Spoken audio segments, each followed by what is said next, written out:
Good afternoon. My name is Nisha Shah, and I'm the Associate Director for the Center for International Policy Studies et aussi un professeur dans l'École d'études politiques ici à l'Université d'Ottawa. Bienvenue à l'événement d'aujourd'hui et merci d'être ici pour souligner l'importance de la journée des droits de la personne. Et merci d'être ici malgré cette tempête de neige. As is customary at the University of Ottawa, I'd like to begin this event by paying respect to the Algonquin people, who are the traditional guardians of this land. We acknowledge their long-standing relationship with this territory, which remains unceded. We pay respect to all Indigenous people in this region, from all nations across Canada, who call Ottawa home. We acknowledge the traditional knowledge keepers, both young and old, and we honor their courageous leaders, past, present, and future. Today's event is part of an ongoing partnership between the Center for International Policy Studies and the Human Rights Research and Education Center to co-host events that address and raise awareness of critical and urgent issues in world politics, and none so pressing as the question of the universality of human rights, which is the subject of today's panel, based on this year's Massey lectures, which were delivered by Alex Neve. This event seems both pertinent as it is perplexing. A cursory reading of the headlines suggests that universal human rights are in peril. Indeed, it seems paradoxical that precisely at the moment when there are so many established legal protections for universal human rights in international treaties and domestic laws, that their status for so many is precarious. But as Professor Neve tells us, ubiquitous proclamations to protect and promote human rights do not make human rights automatically universal. So this raises the question for us today of what would it take for human rights to be universal? What are the pressing challenges and also the promises inherent in this question? And it is my absolute pleasure that we have Professor Neve here today and a fabulous set of speakers that can both interrogate and also assess the future of this question. Thank you. Thank you.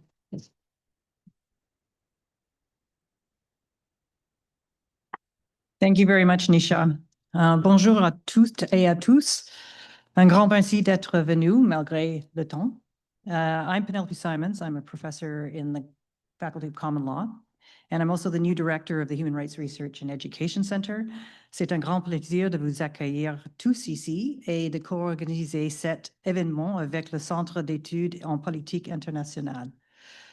I can't think of a better way to mark and to celebrate International Human Rights Day than with a presentation by Alex Neve on the urgency of fulfilling the promise that human rights are for all people, regardless of race, regardless of gender, regardless of sexuality, geographical location, religion, socioeconomic, or other status.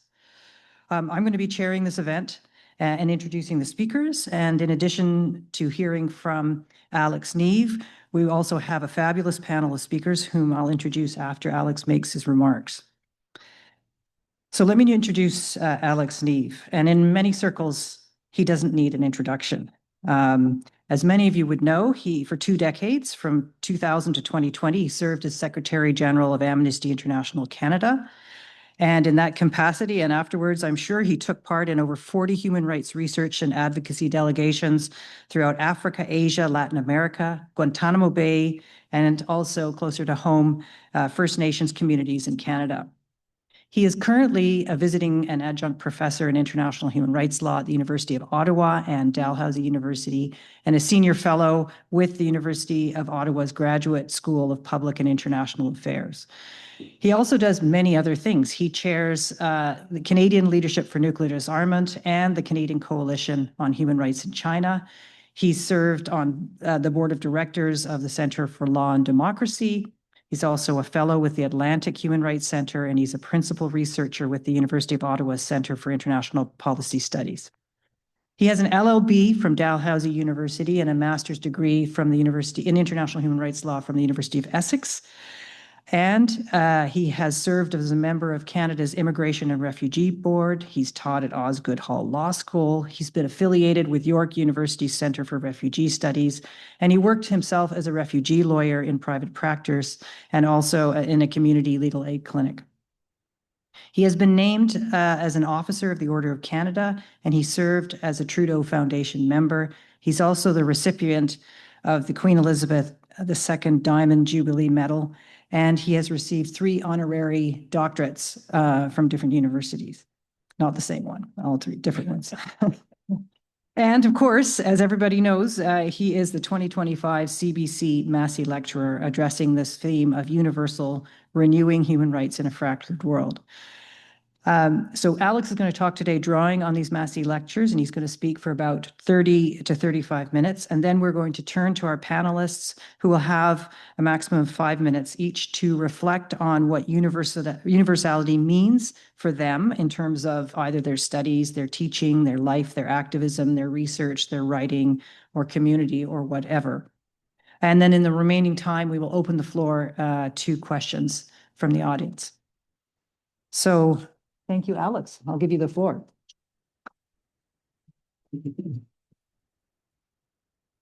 Thank you so much, Penelope, and good afternoon, everyone.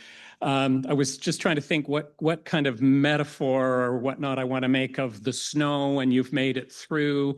There's something about persevering. There's something about braving the elements, given that it's snow that seems to have a slipperiness out there. There's maybe something about, sure footing in the face of treachery. Who knows? We could probably keep going with it. All I do want to say, though, is thank you for coming, because I know probably for some of you it was twice as long, twice as difficult to get here, and we certainly appreciate it, because I think, especially with these 4 amazing colleagues, we are going to have a rich, and I'm sure everyone in this room would agree, urgent and necessary conversation. So 77 years ago today, that's when states adopted the first ever set of human rights promises that were made to the entire world. There were only 58 members of the United Nations in those early days, compared to 193 today. And that membership was very much defined by colonial borders and rule. And yet, that racist global elite enshrined a groundbreaking, magnificent promise in international law. All human beings are born free and equal in dignity and rights. And they declared this promise to be universal. They named the new document such, the Universal Declaration of Human Rights. Universal is from the Latin, universus, altogether, whole, entire. It was a most unusual term for an international legal instrument, but in that raw aftermath of the Second World War and the Holocaust, the drafters of the Declaration knew that what needed to be said was both simple and deeply profound. This is for all of us, everywhere, regardless of who we are. Universal is a word, an idea that is all-encompassing, and at times it shouts with passion and confidence and can truly be magnificent. More often, it speaks tentatively, for universal's full extent certainly eludes us.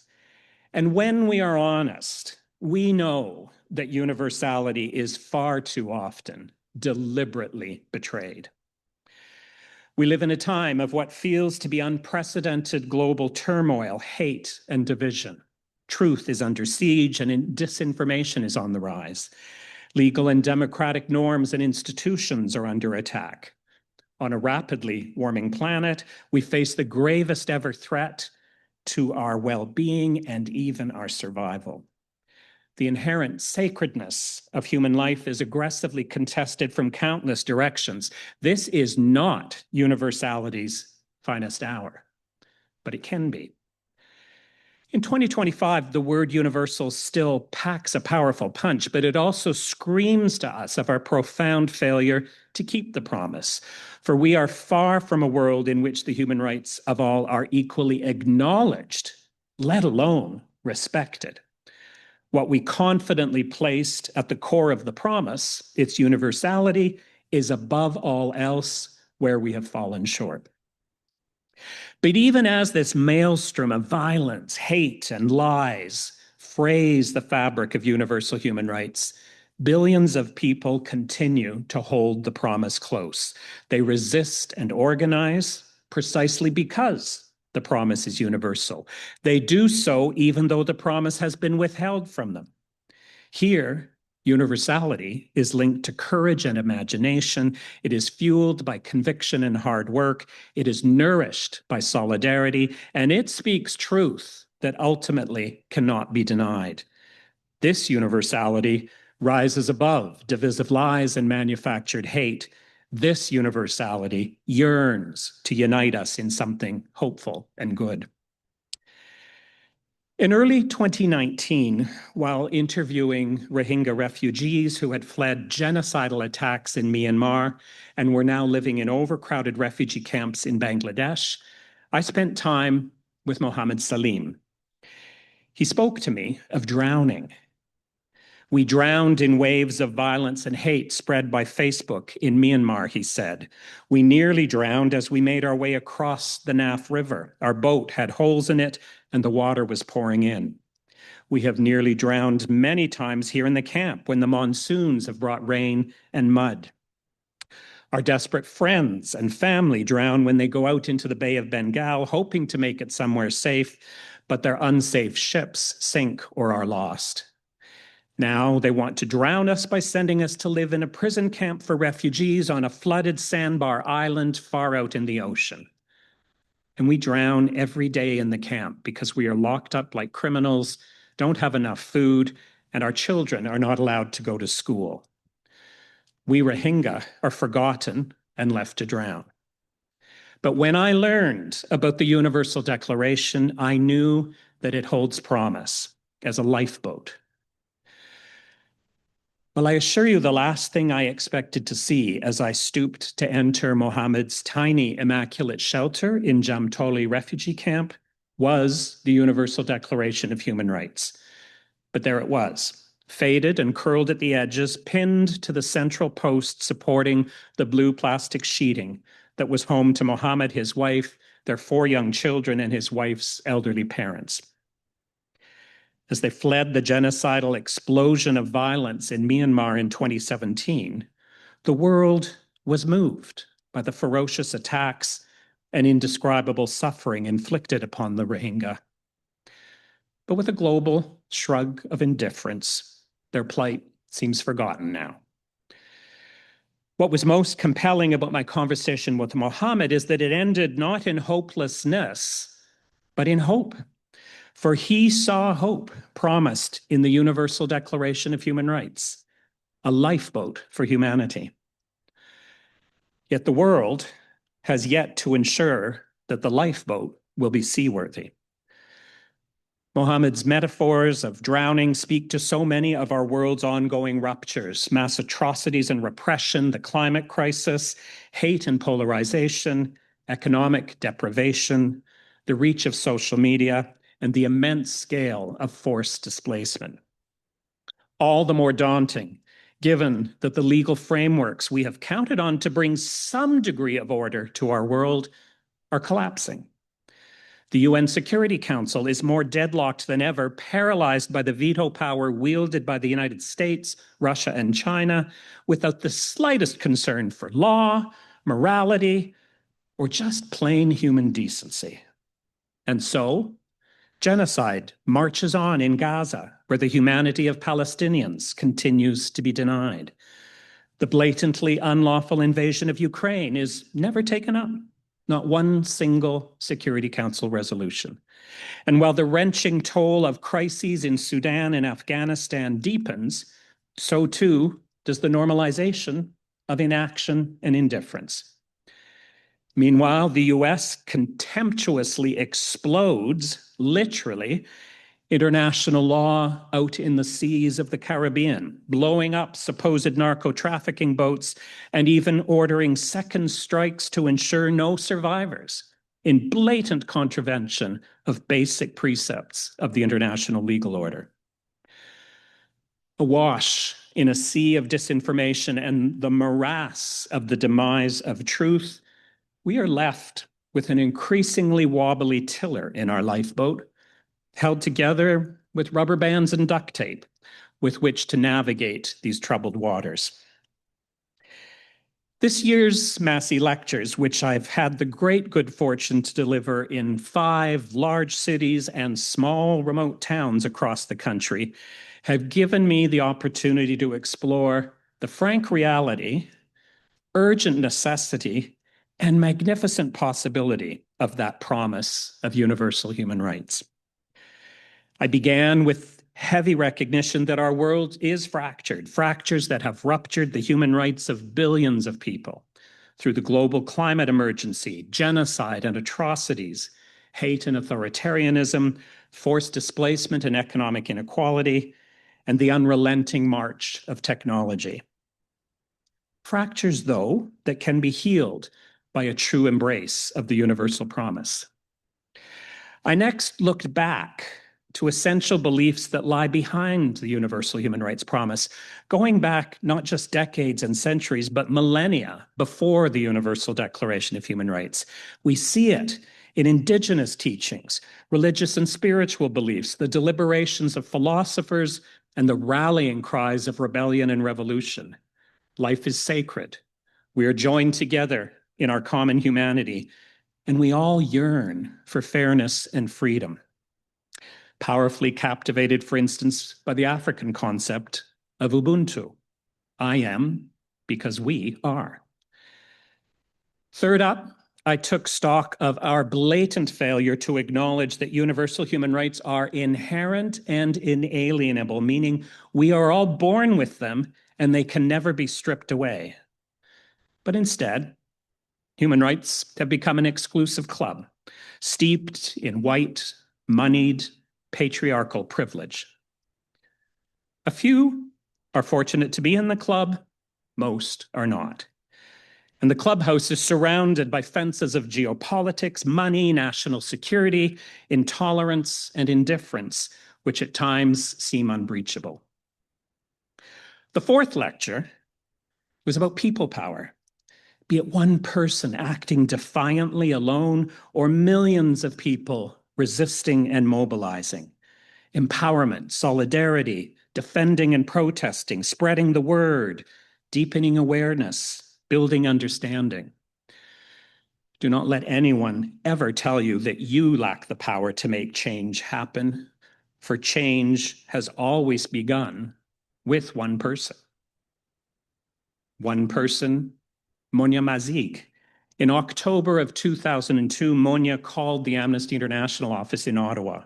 Her husband, Meher Arar, had been arrested while changing planes in New York City on his way home to Ottawa from a family trip to Tunisia. Monia was concerned that he might be sent to Syria, where he had been born. And after 2 weeks of detention in Brooklyn, Meher was indeed subject to extraordinary rendition to Syria by way of a CIA ghost plane. There, he endured a year of unlawful detention, torture, and other grave human rights violations. Monia mounted a heroic campaign to win Meher's freedom. Many people shied away at first, reluctant to speak out in that tense time after 9/11. But her persistence gained momentum, and Meher's plight became one of the top political issues in the country. And on October the 5th, 2003, he was released. Meher and Monia then called for a public inquiry, stressing that accountability was crucial to ensure this would not happen again. It was a tall order to convince any government to subject its national security practices to that level of scrutiny at that time. But Prime Minister Paul Martin did just that and convened a judicial inquiry. After 2 years of hearings, Justice Dennis O'Connor released 2 voluminous reports. He exonerated Maher, leading to an official apology and compensation. Justice O'Connor also recommended comprehensive, strengthened oversight of Canada's national security and law enforcement agencies. That eventually led to creation of the National Security and Intelligence Committee of Parliamentarians and the National Security and Intelligence Review Agency. Last year, legislation was passed which will lead to establishment of the Public Complaints and Review Commission to oversee the Canada Border Services Agency and the Royal Canadian Mounted Police. The debate about national security and human rights had been upended. There was transformative legal and institutional change, all because Monia Mazig was determined to win her husband's freedom. Change begins with one person. Volker Turk, the UN High Commissioner for Human Rights, has said that our world faces a stark choice between 2 paths. One of enlightened cooperation and solidarity, stable and seeking balance with our natural world. The other, unmistakably dystopian. Clearly, we seek that first path, but there has always been an excuse to wander off it. Instead, markets, wars, geopolitics, and securitization rule. When we object, we are patronizingly told that we are naive, that we must understand that it is through money and might, pipelines and fighter jets, that problems are solved and we are kept safe. Yet that approach has failed, predictably and colossally, and here we are staring down Volker Turk's dystopian path. So what of that other path? My dear friend and colleague, Professor Pam Palmater, citizen of the Mi'kmaq Nation and member of Eel River Bar First Nation, told my international human rights class here at the University of Ottawa earlier this year, imagine all the good we could do and the better country and world we would live in for Indigenous peoples and for all of humanity if we actually gave human rights their turn, just as we have always said we would. Indeed, it is time to give human rights their turn, universally so. That means getting our own house in order, including acknowledging our history of genocide against Indigenous peoples in Canada and committing to genuine reconciliation, ending human rights double standards in our diplomacy, recognizing that human rights are the key, not an impediment to national security, putting universal human rights at the heart of climate, business, and trade policy, and demonstrating to the world that we are prepared to take our international obligations seriously. In fact, we must thoroughly reimagine the place of universal human rights in how we govern, do business, and how we each live our own lives. It's a time for renewal, building on what we have created while reconceiving something different with a heightened sense of purpose, and an opportune time to do so, as Canada will likely be a member of the UN Human Rights Council come 2028 for the first time in nearly 20 years. In the 5th and final of the Massey lectures, I laid out a vision for that universal human rights renewal with 6 broad elements. Put human rights first, embrace universality and commit to equality, protect human rights defenders and the right to protest, ensure justice, be expansive, and believe in and champion human rights. So number 1, put human rights first. There is always an excuse for putting human rights on hold. One day, not now. There are other priorities. Human rights will be a distraction. Oh, they're too expensive. Frankly, we just don't care. But universal human rights were never intended to be left for later. The Universal Declaration itself talks of human rights being the foundation of freedom, justice, and peace in the world. The foundation, something solid, not some leaky roof. Delaying human rights robs them of their purpose. Human rights do not rise to the top after a people have been decimated by genocide, are not something to think about after we are ravaged by the climate crisis, and do not come to the fore after economic policy and trade deals have gutted a community of their livelihood. So how about an international human rights action plan? We've never had one. Backed by an ambassador for human rights to bring consistency and heft to our human rights diplomacy. Similarly, a nationwide framework for international human rights implementation here, championed by ministers with clear human rights mandates to ramp up domestic compliance with our international obligations and ensure that we ourselves meet the expectations we have of others. Putting human rights first surely also requires a concerted effort to ratify all outstanding human rights treaties yet to be taken up by Canada, of which there are, you may be surprised to hear, far too many.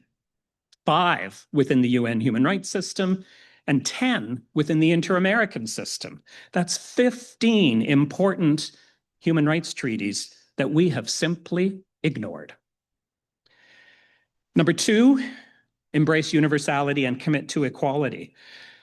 When human rights are upheld for some people, but not everyone, in some places, not everywhere, and sometimes not always, and when some rights matter and others do not, universality, of course, is nowhere to be found. At a time when equality rights are under attack from so many governments, including some of our very closest allies, Canada needs to offer substantial diplomatic, political, and financial support for, dare I say the words, diversity, equity, and inclusion around the world as a hallmark of Canadian foreign policy. Advancing equality on the world stage must also be backed up by addressing inequality at home, and that must start with full respect for the rights of Indigenous peoples. All jurisdictions should incorporate the UN Declaration on the Rights of Indigenous Peoples into their laws. And we must all embrace our shared responsibility to live up to that declaration. That, far more than pipelines, is the essence of true nation building. And while it didn't make the budget, imagine if we devoted even a fraction of the 5% of our GDP that is to be steered towards the military to equality initiatives. Just sit with that, dream a bit. Universality includes refugees. Donald Trump has put refugee protection entirely on hold in the United States while his ICE battalions scour the country.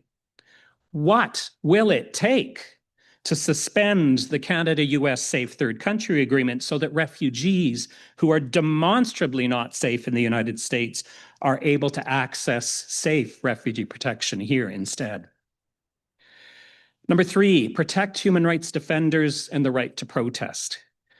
Human rights defenders often pay with their lives simply for trying to make the human rights promise real. And that persecution has become transnational with numerous governments, notably China, India, Russia, Israel, Saudi Arabia, Iran, targeting activists and journalists regularly in other countries, including here in Canada. And when demonstrators take to the streets to demand human rights be protected, governments of all stripes seek to break those protest movements, sometimes using the law, other times brutal force, very often a bit of both. Defenders and protesters around the world must be able to count on the Canadian government to have their back. And we need a national action plan to protect human rights defenders in Canada as well, including Indigenous land defenders who far too often continue to be criminalized. And it is time for nationwide guidelines to consistently and meaningfully uphold the right to protest across the country, be it in front of Parliament, in the streets, or, say, on university campuses. Number 4, ensure justice. Enforcement of the universal promise is nigh impossible if there is no effective remedy to turn to pursue justice when rights are violated. Consider this as but one example of justice denied. At the United Nations, Canada accepts individual complaints of civil and political rights violations, but not of economic, social, and cultural rights. That means I can pursue justice internationally if my rights to free expression or a fair trial have been violated in Canada, but not if I have been denied access to adequate housing or safe water. Where's the universality of justice in that? There has been tentative progress in the drive to ensure that individuals who are responsible for mass atrocity crimes face justice. Witness the growing caseload of the International Criminal Court. Yet Canada, which championed the establishment of the International Criminal Court 25 years ago, has remained silent while the court's personnel, including a Canadian judge, have been smeared and sanctioned by Donald Trump, even though the United States is not even a party to that court. And we have not kept pace with other countries in ensuring that our national courts play their role in delivering international justice within our own legal system. We need to up our game. There is much to do to ensure human rights justice flourishes here at home, such as ratifying the optional protocols to the International Covenant on Economic, Social, and Cultural Rights and the Convention on the Rights of the Child, so that individual complaints of violations under those treaties can be made to UN bodies. Curtailing resort to the notwithstanding clause in the Charter, increasingly used to deny human rights remedies, not for the rich and powerful, but for some of the most marginalized and vulnerable communities in the land. The Alberta legislature stayed up through into the wee hours this morning so that they could use that notorious clause to strip trans youth of their rights. And let's not forget that companies abuse rights and must be held accountable. We need to pass mandatory human rights and environmental due diligence legislation and grant full investigative powers to the Canadian Ombudsperson for Responsible Enterprise. Human rights will remain fragile without justice. Number 5, be expansive. Renewing human rights compels us to respond to needs that were not imagined and realities that did not exist when the Universal Declaration was written. For human rights, while universal, are not static. They are multifaceted and they must evolve as we evolve. The overriding threat to human rights in our world is the spiraling climate crisis. To ensure our planet does not die, people around the world are recognizing nature's rights. The Magpie River in northern Quebec has been granted legal personhood, meaning it is not simply an object to exploit, but a person to be protected. A global people's conference has adopted a universal declaration of the rights of Mother Earth. Being expansive and relevant must certainly also extend to the distribution of wealth in our world. We need an economy that makes deliberate linkages to human rights in such areas as taxation, debt, public services, and climate finance. And then what of technology? The dizzying digital advances of the past decade bring enormous human rights advantages, cause staggering human rights harms, and are now irreversibly embedded in our lives. The challenge is to find the sweet spot that embraces the good and banishes the bad. And the one thing we do know is that leaving that in the hands of technology billionaires has predictably been a disastrous failure. It is tempting to retreat to safeguarding existing rights frameworks when they are under attack in the ways they are in our world today. True, but we must also ensure human rights are relevant to the challenges of today. And then finally, believe in and champion human rights. Martin Luther King Jr. reminds us, and you've all heard these words, that in the end, we will remember not the words of our enemies, but the silence of our friends. We must forge the world in which there is no silence because we stand together in solidarity with those whose rights are on the line. In doing so, we make it clear that we are not indifferent to genocide, to a burning planet, to sexism, racism, and discrimination, to erasing trans lives, to shutting borders to refugees, or to homelessness. We are certainly not indifferent to our responsibility to advance rights regarding reconciliation with Indigenous peoples, and we will never be indifferent to breaking the promise of universal human rights. It boils down to this. The high road is the right road, and silence is not an option. Hate does not overcome hate, and denying someone's rights in response to their denial of my rights takes us nowhere. Look for where common ground offers space to open dialogue, build understanding, and advance change. Silence is not an option. We need conversation about human rights everywhere, drawing us all in. Wouldn't it be magnificent if we regularly convened people's human rights assemblies, bringing together Indigenous peoples, civil society, human rights commissions, governments, corporations, and the public to learn how to walk the talk when it comes to universal human rights? Silence is not an option. The point is this: when we believe, when we are empowered and bound to one another in solidarity, when we spread the word and protest, when we overcome doubt by making human rights real, when we defend human rights, when we set out to make change happen, even against enormous odds, we can and do prevail. Silence is not an option. When I was in Labrador for the fourth of the Massey lectures, Cheyenne Michel, a young Innu woman from Shahaji First Nation, spoke to me about what human rights mean to her. Her words go to the very heart of the universal promise, for, as she said, it is all about the right to belong. So true. That means making it clear that we will not allow anyone to be set aside, not in Gaza, not in Rohingya refugee camps, not at the Canada-US border, not out in the Caribbean, not because governments have declared rights to be notwithstanding, not in the face of pipelines proposed without the consent of Indigenous peoples.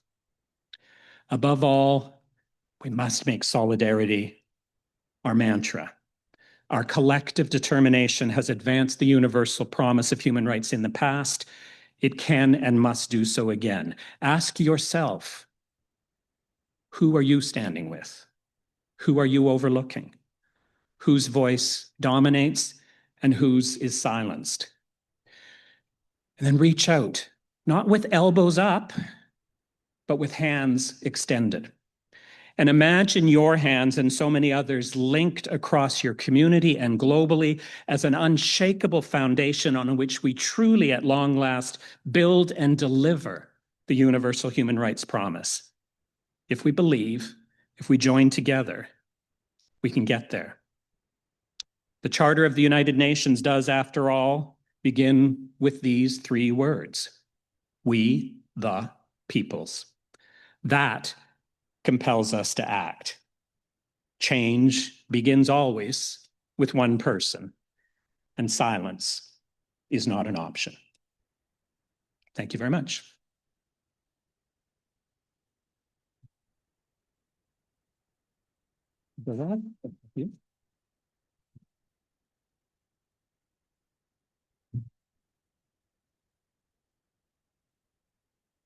Thank you very much, Alex.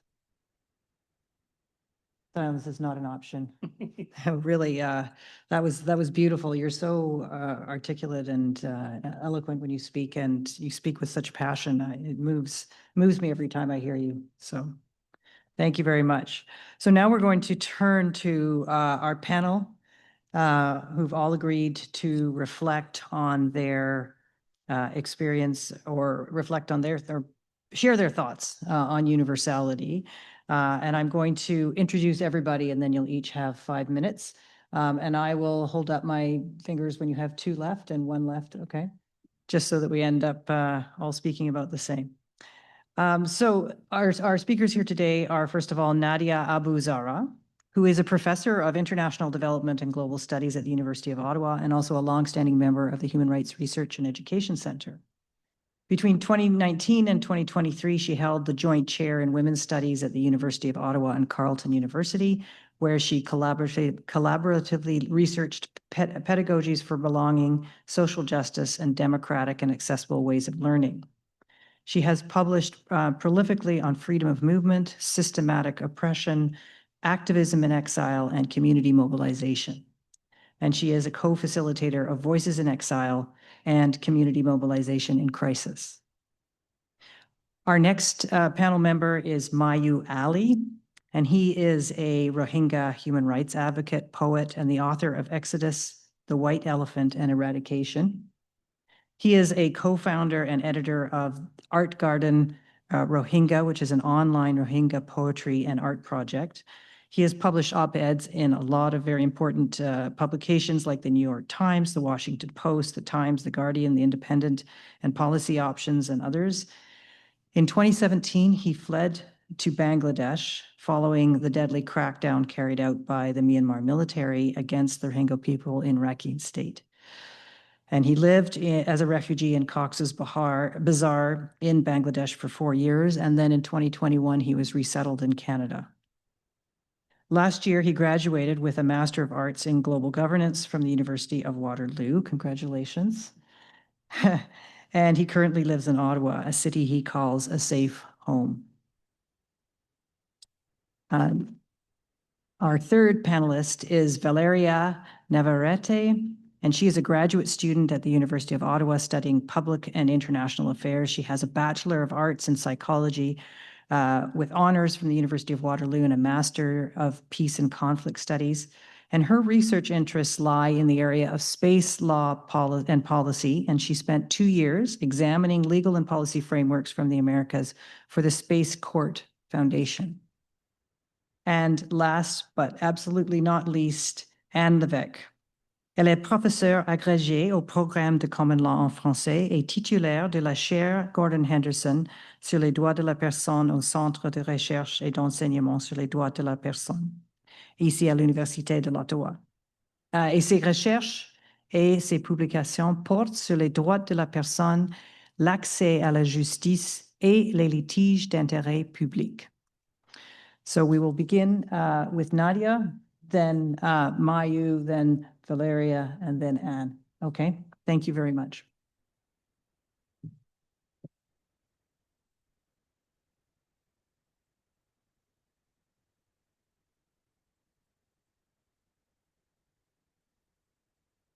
I don't actually have a written speech in the sense that I'm going to speak to what comes to my mind when I hear you speak, Professor Neve.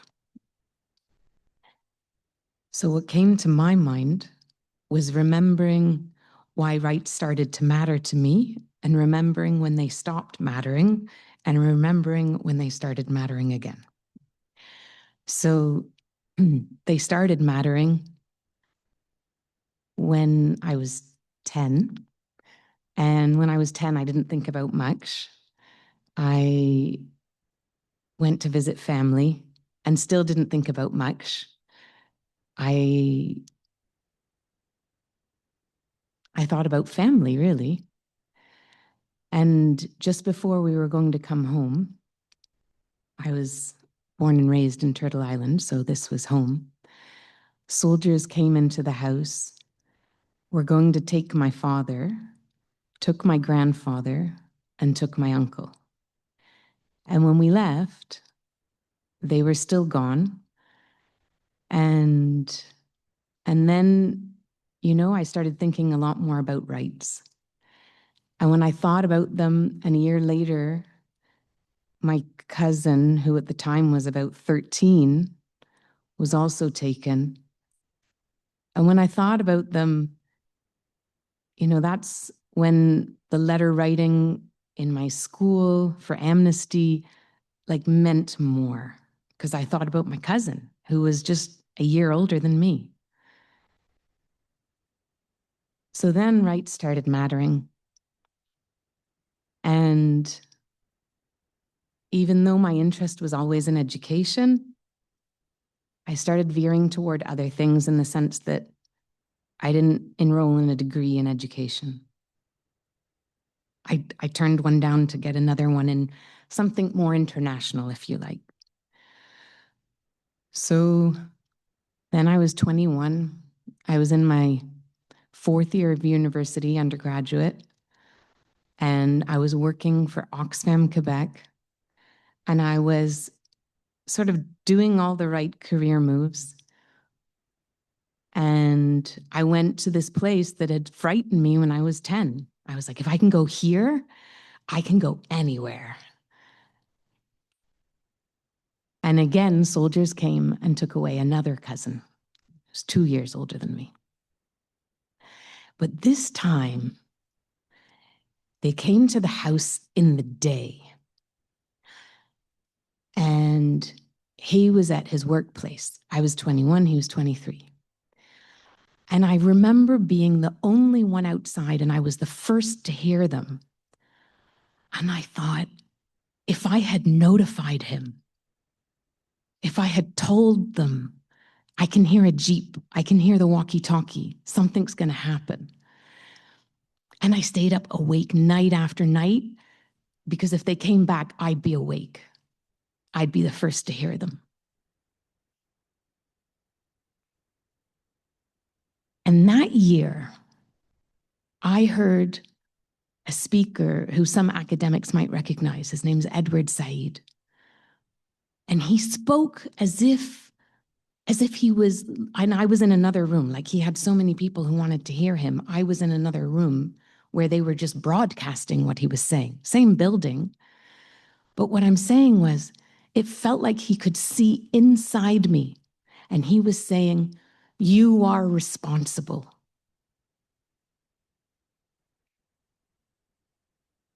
And from that point on, I felt responsible. Then I came back home, and it was worse, because I looked around and I saw the highways, and I saw the suburbs, and I saw the houses all look the same, all in a line. And I saw what's not on the signs on the highway. And everything I'd studied for a year and worked on for a year in Oxfam, Quebec, I realized I was the colonizer. And I grew up here, but that wasn't how I was raised.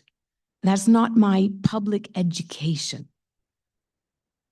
Not in grade school or high school or university with all its internationalism did I understand that I was a settler. So then it was worse.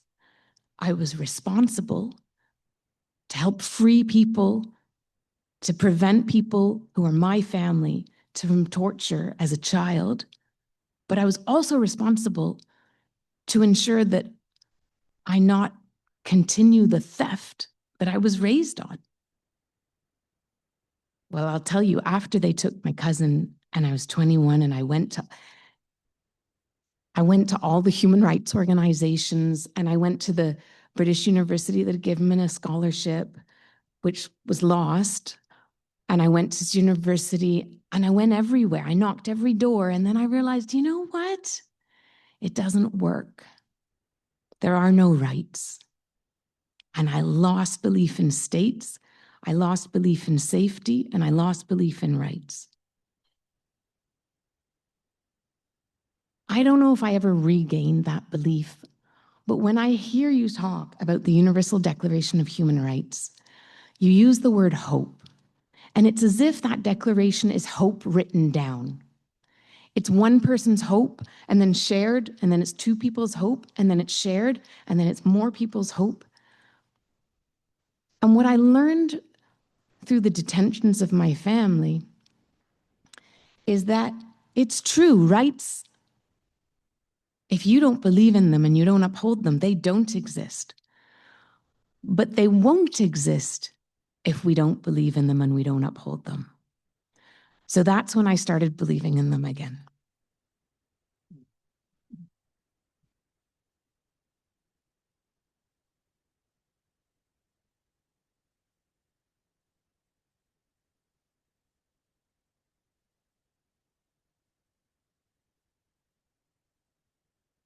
Hi, everyone.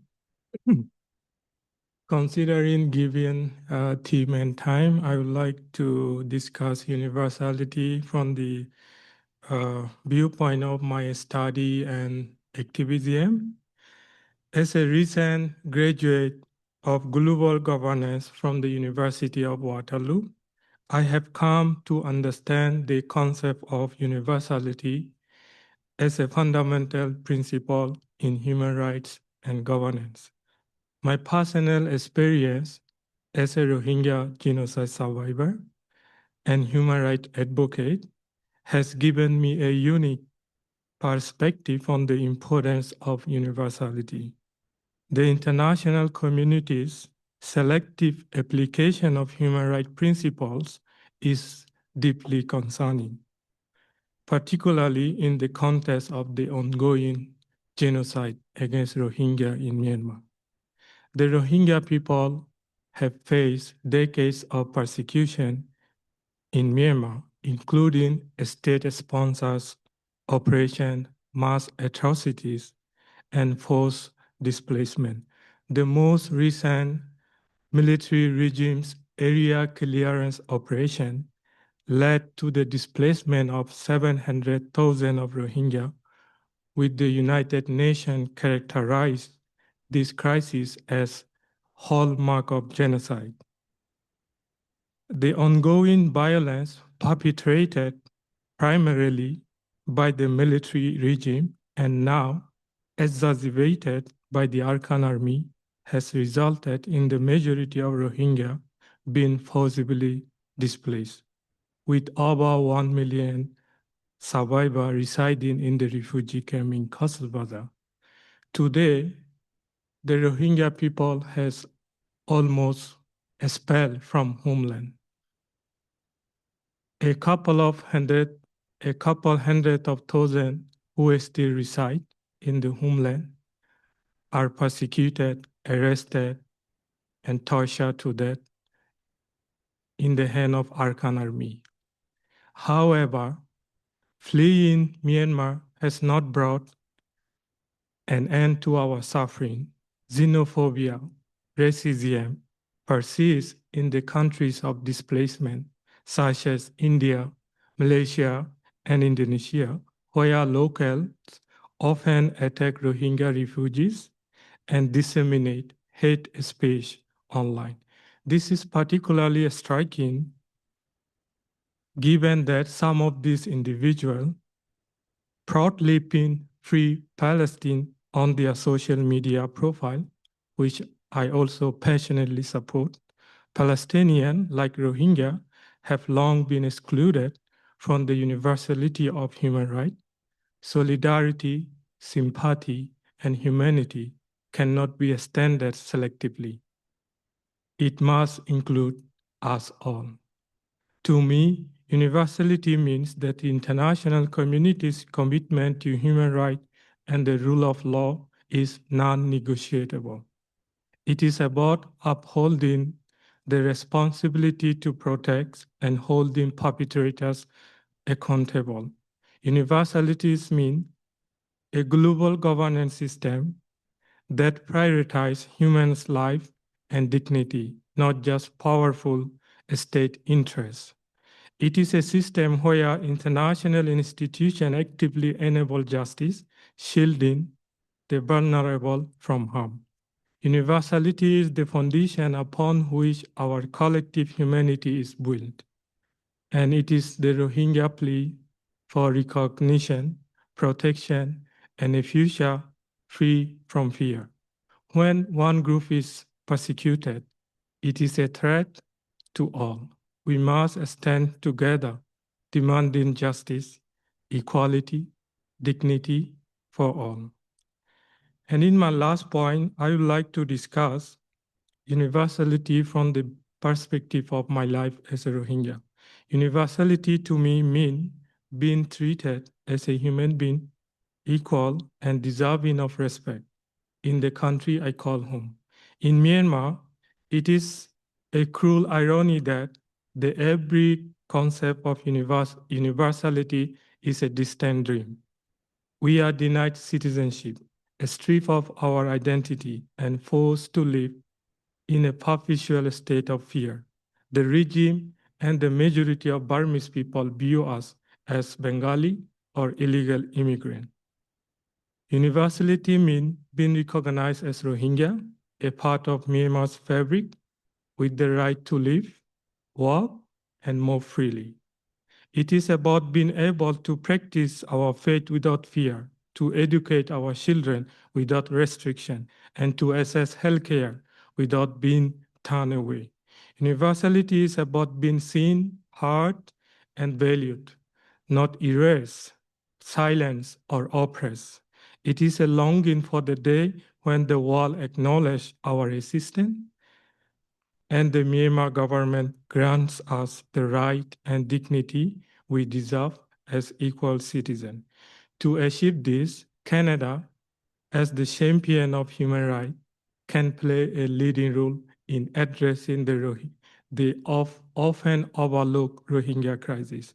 This can involve reappointing a special envoy, a symbolic role that could re-spark global attention and action for the ongoing Rohingya crisis.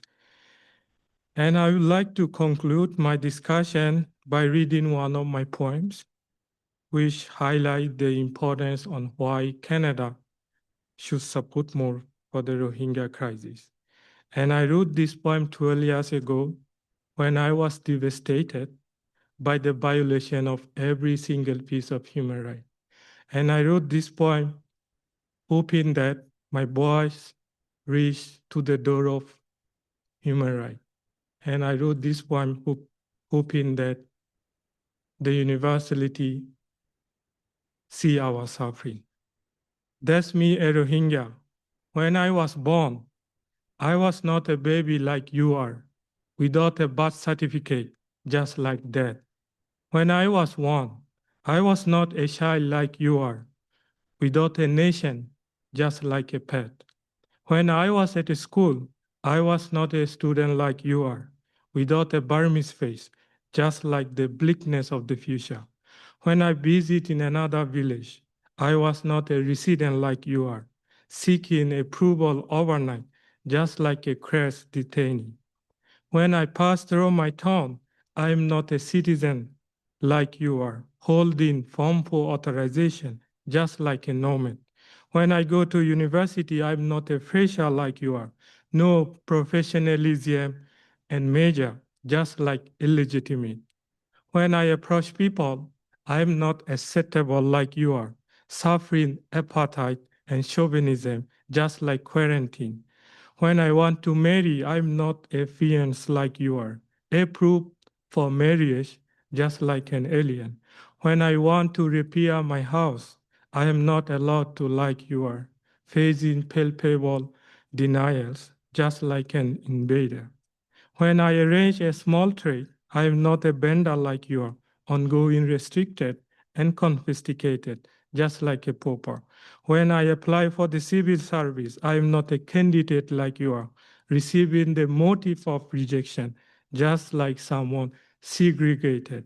When I am hospitalized in the state-run clinic, I am not the favorite patient like you are, marginalized and discriminated, just like an outsider. When I choose religion, I am not faithful like you are, restricted worship in demolished mosques, just inhuman. When I am in the orchestrated riot, I am not a survivor like you are, no assurance of safety, just like a rape victim. When the new year turns, I am not a civilian like you are, under decades-long operation, just like an inventory item. Even I live in the country where I was born, I can name it as it mine like you do, without identity, just like an immigrant. Even when I breathe the sky's air, I am not human like you are, without a reliable undertaker, just like a loner. Even when I watch the sunrise, I am not a living like you are, without the fertility of whom I live, just like a sandcastle. Despite living on the apex of inhumanity and the direness of immorality, I am quite surrounded.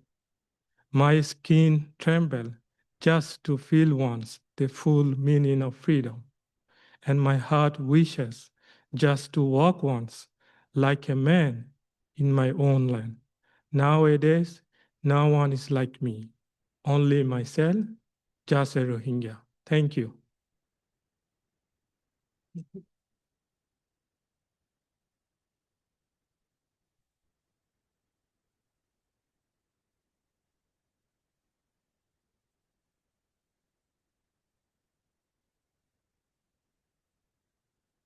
Hi, everyone. So whenever I sat down to think, what am I going to be saying tonight, I often came back to the same thought, which was, damn you, Alex, for writing a book that basically says so many things that I would say myself. And so I want to say a big thank you for taking on the effort to define universality and then to put it in the context of the challenges that we're experiencing, and also serving as a beacon of hope as well, and for encouraging us to also be hopeful ourselves. We are endowed with human rights simply because we are human beings. They ought to be present at all times and ought to be available for everyone to exercise. And instead of focusing on equality, I want to underline the importance of equity, because while we are all equal in our humanity, and we should never have to explain just how human we each are, and some people have needs that require different kinds of attention and care, and the Declaration wasn't drafted or implemented at a time where we all started on equal footing. And I think that's what we're trying to strive for all of us to be recognized on an equal basis. Through universality, we're making a promise and forming objectives based on lessons learned from the past as we experience the present and as we try to shape a better future, not just for ourselves, but for future generations, as well as for those who have been wronged or harmed in the past. And that brings me on to say that universality requires diversity. It lives in the interplay between the grandness of the principles that are outlined in the Declaration, while also in the local realities of everyday life for over 8.2 billion people. That was a big number. And just to put that in perspective, if I try to sit down for 5 minutes with 8.2 billion people, it would take me 78,000 years to undertake that, without any bathroom breaks, by the way, and without any sleep. It's a lot. From my studies in psychology and while taking a course in psychopathology, as well as the work that I did while in the mental health field, I learned the importance of tailoring approaches to the needs of individuals and communities, as no one solution can be applied to all. There's a whole lot of individuals and groups of people with so many different realities. And I will admit that sometimes my doubt in universality lies in this diversity, where I wonder if we're all trying to strive for the same thing in the long term. The Declaration uses words that can be defined in so many different ways by so many different people, and people across the world present different needs at different times. For universality, diversity is important, but I think ultimately unity is vital. And this brings me on to talk about empathy. Empathy can be emotional, it can be cognitive, it can be compassionate. It allows us to acknowledge differences while also allowing us to connect with one another. I believe empathy is part of human nature, but it's also a skill that we need to exercise and that we need to protect and that we need to seek out. I'll echo what Alex mentioned in his book, that we cannot afford to lose empathy, whether through ego or loss that stifle compassion, or through indifference or through helplessness. It is something that we must always keep guarded. I'll start wrapping up now by saying that human rights is not really my main field of study, but I strive to conduct my work with a human rights lens. My passion lies more so in space law and policy. But while I do this work, I try to be mindful about the human impacts that such activities have. For example, who benefits from space exploration and who is left behind? How do we ensure that space resources are always shared equitably and space technologies also are for the good and not for harm? What responsibilities do we have to protect Earth while we try to reach beyond it? And what does it also mean to protect beyond Earth as well, to preserve those delicate celestial bodies? These are ethical questions that remind me universality is not really an abstract, but it's something that we live through, and it's something that we debate, and it's something that's also tested across so many fields. And so with this, I'll conclude. Universality is not about erasing differences, but about embracing diversity, practicing empathy, and committing to equity so that human rights remain a promise that we keep for all of us and to all of us. Thank you.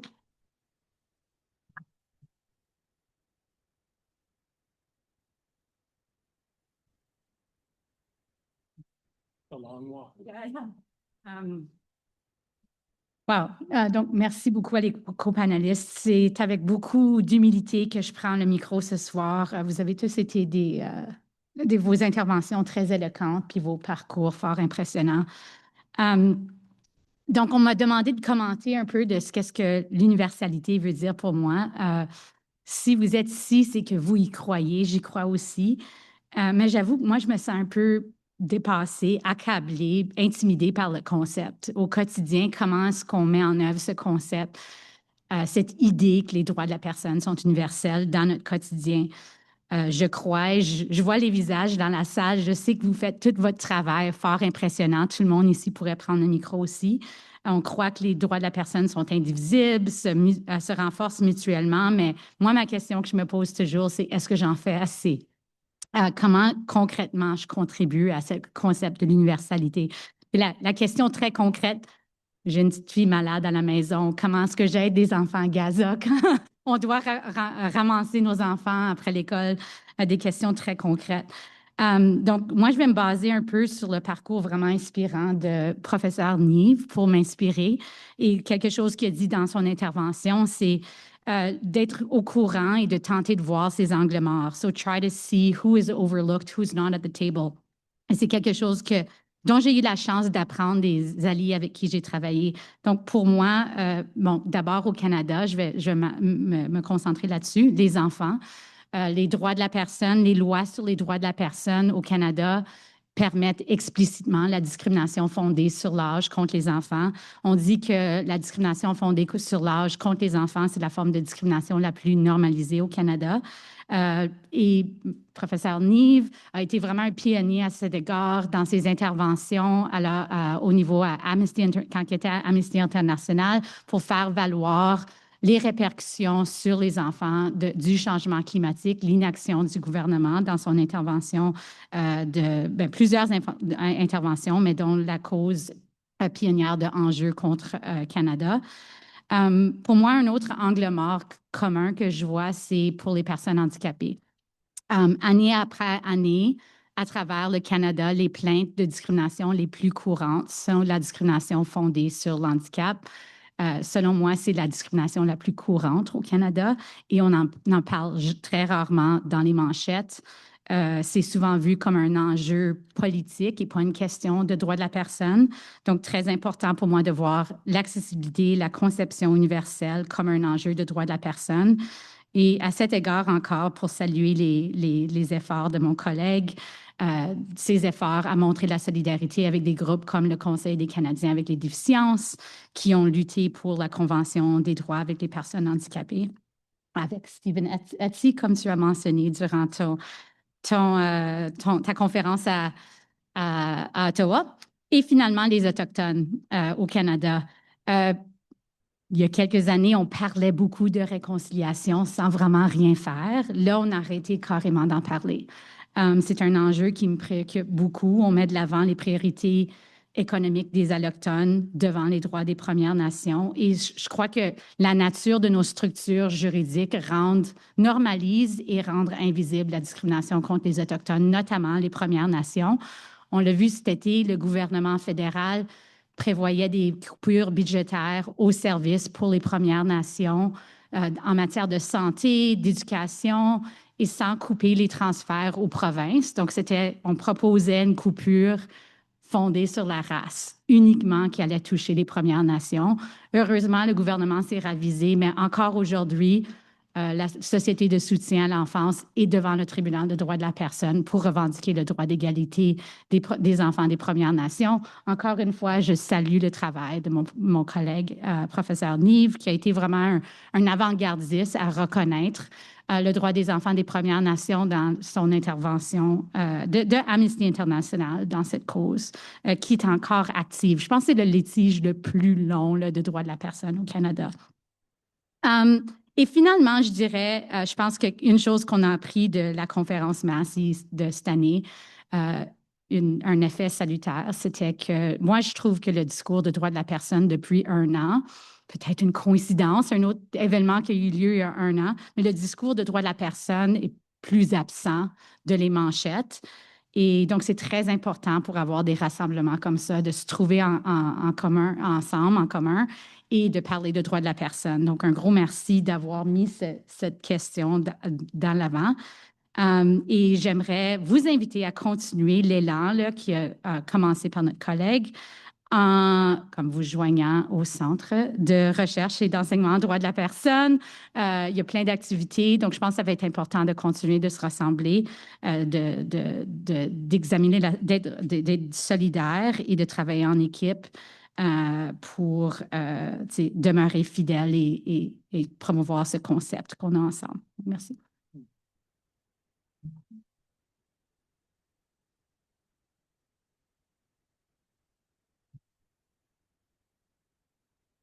Thank you very much, Nadia, Mayu, Valeria, and Anne. Those were truly moving points that you all made, things that you said, and we appreciate them. And now we're going to pass on to the next stage, which is the questions and answers. Thank you very much. So let me take this this moment to say, first of all, thank you to Alex for your life's work, for putting all of that into, and the thought that has gone into the Massey lectures and sharing that with us, and for the prescriptions that you have put forward that we can take and move forward on a hopeful note as well. Thank you to Nadia, Mayu, Valeria, and Anne also for your thoughtful, thought-filled, and moving interventions. Really appreciate that. Thank you to CIPS. Thank you to the Human Rights Center, and particularly Caroline Fauché, who did a lot of work in organizing this event, and my colleague, Viviana Fernandez. And thank you all for coming out on International Human Rights Day to talk about these important things. And to, for those of you who are interested, Alex's books are being sold outside there, and he will be signing them, right? Yes, signing them for those of you who are interested. But join me in thanking Alex and our panelists for a great session. Thank you.